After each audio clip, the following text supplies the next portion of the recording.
This is Boxes and Briefs, a podcast with real-life business stories. But we will be asking the hard questions and challenging traditions. So broaden your thinking with fresh perspectives and solve problems for business success. Welcome to another episode of Boxes and Briefs. My name's Lisa. I'm Kelly. And today we have with us Tim. Hi, Tim. Hello. How are you? Very well, thank you today, yeah. Excellent. Good to hear. So Tim Dove brings 20 years, you don't look that old, of award-winning experience in both brand strategy and brand naming. Yeah. Naming, yeah, it's a real passion part for us. It's something really difficult in business, isn't it? And so it's something that, perversely, as a team, we really love to solve those challenges. So, yeah, and it seems to be getting more and more kind of like a niche in marketing. So tell us how you got to there. Well, I guess, depending on how far you want to wind it back, I did a design degree and a marketing degree back at university. Mm-hmm. And so that fulcrum of creativity and business has gone really well over the decades. And so that lends itself into brand naming in terms of how do we actually position and label strategy and creative, a business, a product, a service for our clients. And so over the years of working in the design industry, brand strategy, brand research and all sorts has led me to being a brand naming expert of sorts with our team. So excellent. Yeah. So you're currently in a company called Rebrand. Correct. What's that one about? Yeah, Rebrand's been around for 25 years now. We are an evidence-led branding agency. What does that mean? What's evidence-led? Yeah, it's a little bit different, isn't it? Evidence-led means that what you don't want in business, and when you're dealing with something as valuable as your brand, you don't want to pay people for their opinions. You want something to base every decision you make in your business. Yeah. So what you call it, your brand strategy, how you're positioning, what it looks like, i.e. the identity, the creative part, and how you roll it out and implement that in the market. You want to base that on facts, not somebody's opinions. And so with us, we like to go and get the evidence to inform every decision we make in the world of branding and business. That explains a lot. It's not just the designer going, I like it when you put the words like this and in this colour. Yeah. Some people like pink and others don't. And so who really cares if you like pink or not? It needs to be the most evidence-led, valuable thing for the business as to why you are making any decision. And brand naming in particular, that's more important than ever, right? Because it's such a big portion of the business, so so valuable. So yeah, that's Rebrand. Okay. Small team, but team of experts, and all love what we do. So it's Fun. Yeah, I don't think I always love that saying. If you love what you do, you never work a day in your life, right? And I think our whole team sort of feels that way, and so we all have some fun. Some Pretty days powerful. more or less than others, I guess. All right, so if you've been in this for 20 years and this is your own business, when did you feel like you'd made it? Like a lot of people in New Zealand start businesses, it's the biggest portion of business owners is the small to mediums. It's all the entrepreneurs starting out.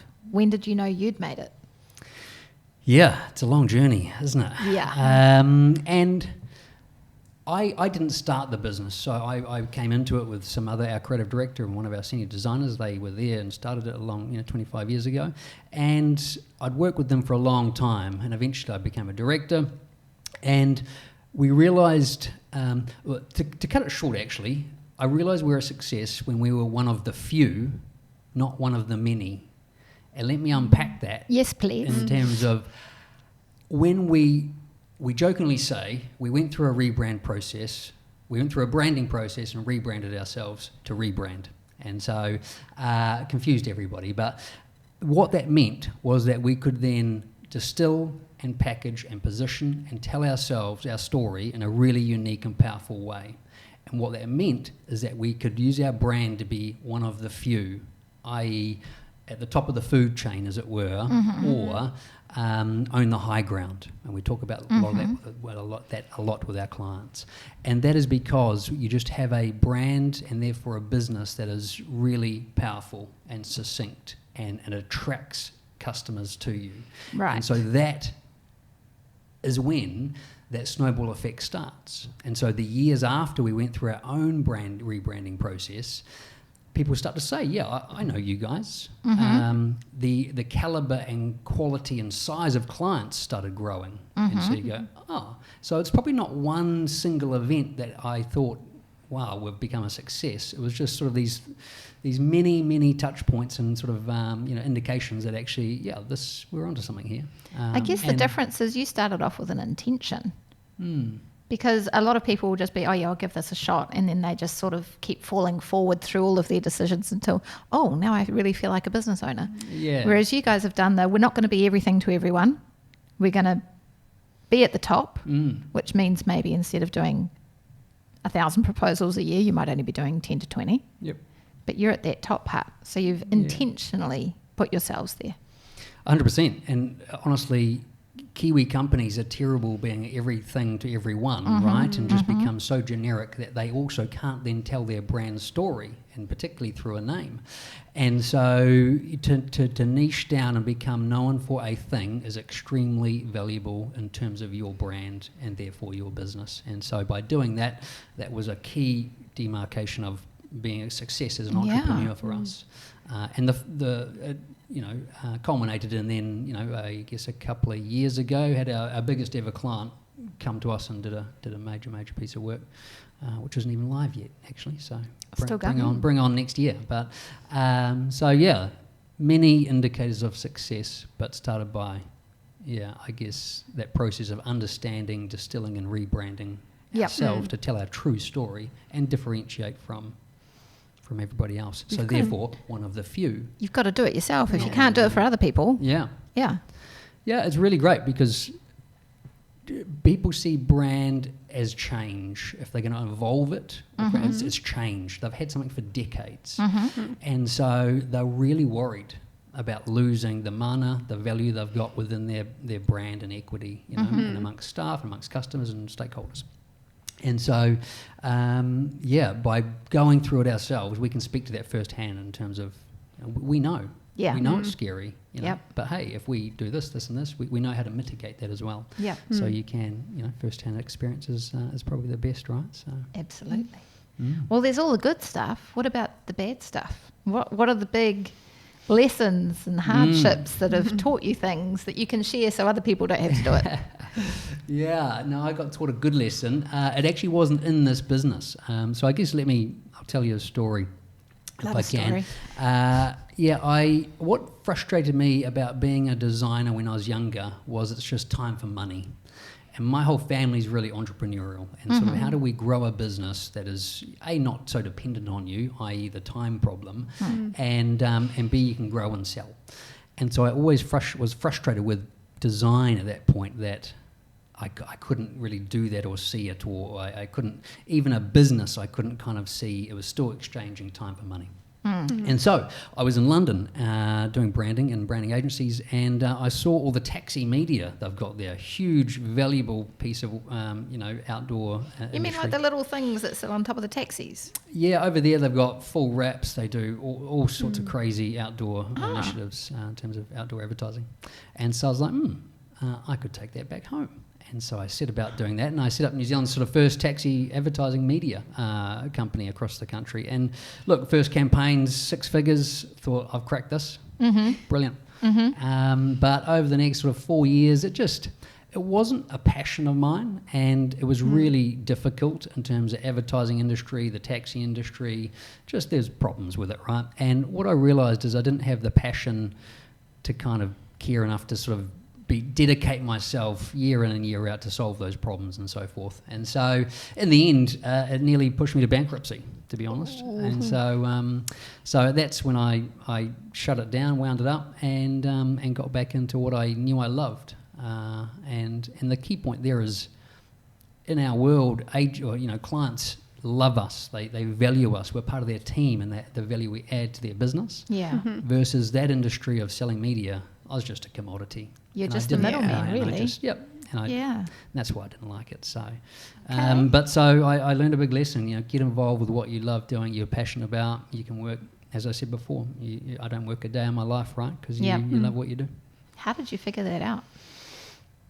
Figure out the passion part of what I do. I guess I'm lucky. I feel like my first year university, I took all the requisite papers for design, for marketing, and also accounting, weirdly enough. Oh. And I realised accounting was not going to be for me, and the other two held interest. And so I just followed my nose, and so I guess I feel quite lucky where it's just happened quite naturally. Yeah. There was no secret formula. And I feel sorry, I guess, if that's the right word, for people who struggle to find their passion. But it can take a while sometimes. Yeah. Okay. But so therefore, I was in a world of design that led into the world of brand because of the marketing and more strategic element, and that leads into the kind of fulcrum or a niche of brand naming as well, which is a passion within branding, in the bigger sense. All right. Well, let's just get into that in just a second. Boxes and Briefs is proudly brought to you by Gilligan Shepherd, the problem solvers in business. Okay, so tell us the stories. Let's get into the stories of business names. The good, the bad, the ugly, the advice, everything. Mm-hmm. What are the ones where it's gone wrong? Yeah, look, I guess I can't speak to any clients because honestly, actually, in a rename, none of ours have been a bad one. Of course not. Not trying to sugarcoat it, but there's a reason for that. It's because it's evidence-led, by the way. Yes. But the bad part I find, and the reason why clients come to us, is because they don't follow a process. So I'll try and help by alluding to what that is. And so what they do is they dream up a business, or they want to change their business for some reason, their name, and they start immediately by drinking some wine and throwing some names up on a wall, and seeing what sticks. Yep. And so people immediately, no matter what it is, they just jump straight to naming. I need to call it something. And they just jump straight to there. And so what we find is they struggle. They then ask their kids. They then ask their friends, family, whoever, and the list gets longer and the names get worse. And so they get more and more confused. And so they eventually reach that exasperated kind of stage and call us and say, we've been trying to solve this for 6 months and we can't. Yep. And so we need you to do it. And so the help I'm trying to give there is that by following a process, what they don't do is they've started with the solution straight away. And what they don't know, they can't define when the name is good or bad because they've got no framework, no parameters, no strategy defined that the name is trying to articulate, no story, no approach to market, no differentiation. And so they can't connect a good or a bad word to the purpose of their business because they just haven't gone through that process. And so that's what I think. It's like trying to buy curtains when you've not even got the foundation and the frame up. Yeah, exactly. So that's, I mean, we've all heard the other bad stories, right, about names going wrong. They mean something else in a different language, or they change to a name and get a trademark issue, or what was the New Zealand band? She had. Yeah. Yep. Exactly. So trademark issues, not going through their legal processes properly, domain name issues, or all sorts, or just a name that actually the customer doesn't like it. Market doesn't like it. And it just hasn't worked for, mainly, again, because they have not took the time to get the framework and strategy distilled first, then just to label it, just with a word. They start straight with a word, and it just means nothing. So, those would be the bads of renaming, I think. I think there's many of those. I think very rarely does drinking glasses of wine and coming up with an idea. Sometimes it works. There are like pretty good strategies on napkins and things like that, but it's pretty much just, guessing. And let's hope this works out. Whereas if we're using the evidence and the framework that you're talking about, no chance of fail. Yeah, exactly. Which is where I guess you get to the good parts, right? If you, and for us, that evidence, even to just do a name without anything else, clearly we need to understand the business strategy. That's what we care about the most, and your story and your uniqueness that we can kind of encapsulate. We need to understand the marketplace, the competitors, because business is a competition. You're trying to beat people, and so we need to know what are they called in terms of naming. And what does that signal to the market? What portion in the mindset of your consumers are they trying to own? That is what a brand is trying to do. And so with that, we can also get into staff engagement. So with any renaming process, engaging your staff is critical. Yes. Some of them have been there for decades. Some of our clients have been around for 100 years or more. Oof. And so if you just start saying to people who've been there for 30 years, we're changing the name, and they're deeply attached to the meaning of that name, you have problems. Yeah. And so you need to engage them from just a change process, but also as an input, as an evidence factor, as a research factor as well. And lastly is the customer. Actually understand, and Kiwi companies are terrible at this in terms of engaging with the customer beyond the transaction. We all do that. Yes. But engaging with them as to what they actually want from this industry. What is it that is spinning their wheels? And how do they perceive us, our client versus the competition and so forth? Because, you know, we see in branding, and in particular with brand naming, you're really trying to just get the closest synergy between what they want and who you are and what you offer, so there's no barriers to purchase, no friction or whatever, or misunderstanding. Yep. And so if you can kind of get all those things articulated, understood, distilled, it makes the naming process so much easier. So so those would be my tips in terms of things you can go and do. You know, people can go and add that into their own process if they're still trying to do it themselves. Just make sure you cover some of those things off. It'll help articulate the business and therefore the name.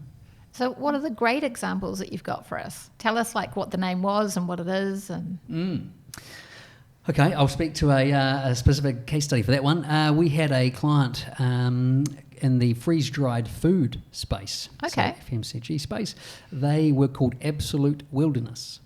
And they've been around for a little while. And our client, he was involved with them, picked them up, and he said to us, right, we need to modernise this brand. It was affectionately known as the brand or packet that looked like it had been run over by a car.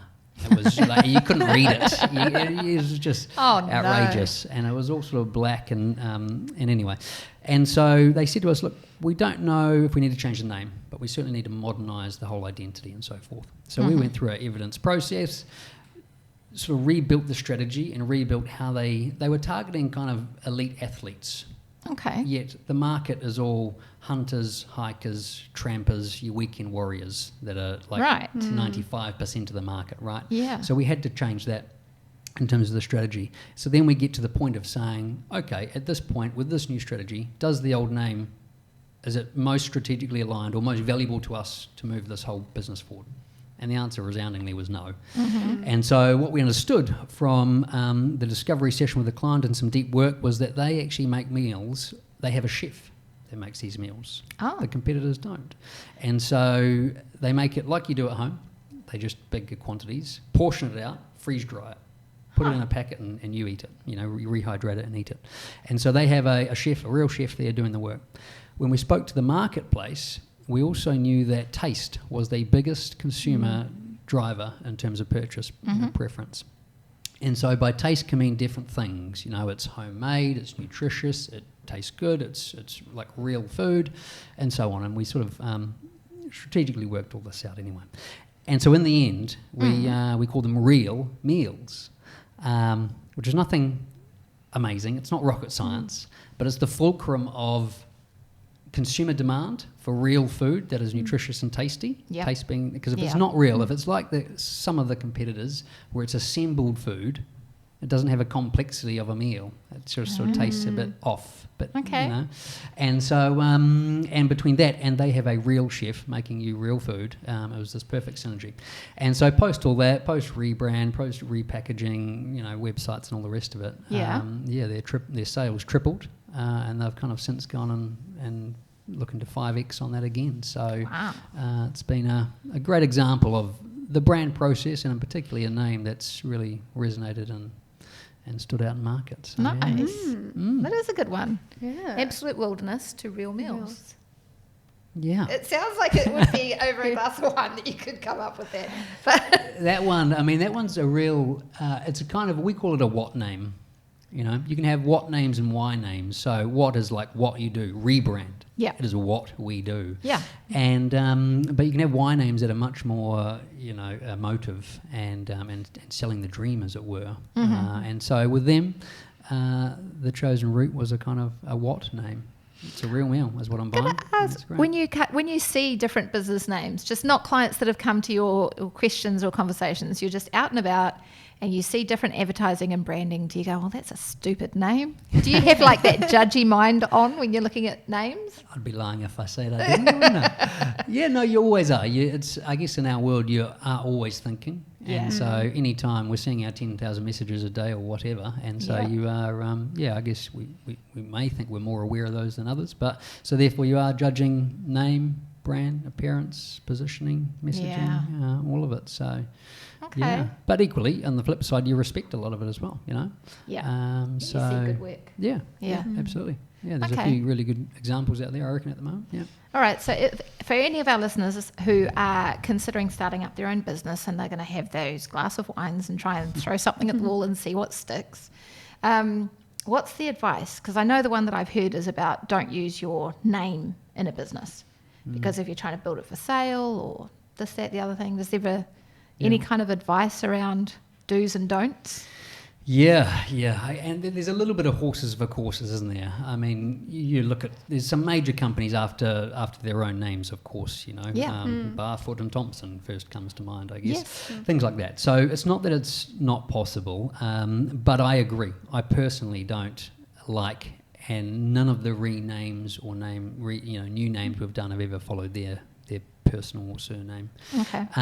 Because of those similar reasons, we think it's better off to tell probably a different part of the story, unless it's going to be a solo entrepreneur type of solo business, and then you can directly link it to their personality, then I think you're going to have problems. So I would come back to, it sounds like, I don't know, I'm in the All Blacks and talking about process here, but I think following a process is really critical. Make sure you have understood and articulated your own business really clearly first. Have a look at the marketplace, see how you can differentiate and get into then how to label it. Yeah. So my advice is do not start with a list of names. Yeah. Put your wine down. Go through the process. Go and do some work first. Yeah. And then you'll find the names come much, much easier. Yeah. Yeah. And a case study of that was a client came to us about a year ago now. It was 2 weeks before Christmas. And that was exactly this. For 6 months, they'd gone through this whole thing. Couldn't get it. Yeah. We did a workshop. He had no approach to market in terms of how to differentiate himself. And he was in the sort of financial advice, mortgage advisory space. And so we distilled everything he told us and came back and said, like literally 10 days later before Christmas, we presented on the last day of the year and said, right, from everything we heard, this is your plan of attack, how you should differentiate yourself. Mm-hmm. And here are some names that symbolise that. And they were just blown away that in 10 days we could solve what they couldn't in 6 months. 6 months. Because it just was the process at work. Like if we... It's a process. It's got to be a skill too. Like you've got that kind of a brain. Yeah. The beauty for Rebrand and our naming team is we have 3 of us on this. And so we have our creative director who's got a certain kind of hat and approach to how he works, his mind works, right? Yep. We have Sarah who's 15 years marketing for major internationals and local companies, and then myself as well. And so we just have 3 different people, different mindsets, and how to therefore creatively, functionally, whatever, break down names and produce a really broad long list, which gives us a strong short list. So, yeah. Not giving away too much, I see. So the biggest problem with naming these days, particularly if you go beyond a .co.nz, is domain availability. Yeah, true. So if you go to .com.au or certainly a .com, your chances and availability is just so minuscule. And so anytime we're working on those names, the budget goes up because it just takes far more time. Yeah, it does. So where you're going to operate makes a really big difference in terms of naming availability. They've got URL. .kiwi now. They've got all sorts. Yeah. Okay. Well, thank you so much for your time. If our listeners want to get a hold of you or Rebrand, how do they do that? Sure. You can either sync me up on LinkedIn. I'm active there and happy to chat and meet. That's just, Tim Dove, I guess. Excellent. Don't think there's too many there. Or, on our website, rebrand.co.nz. Perfect. Thanks again for your time. Thoroughly enjoyed. Thank you. All right. Boxes and Briefs is proudly brought to you by Gilligan Shepherd. The problem solvers in business.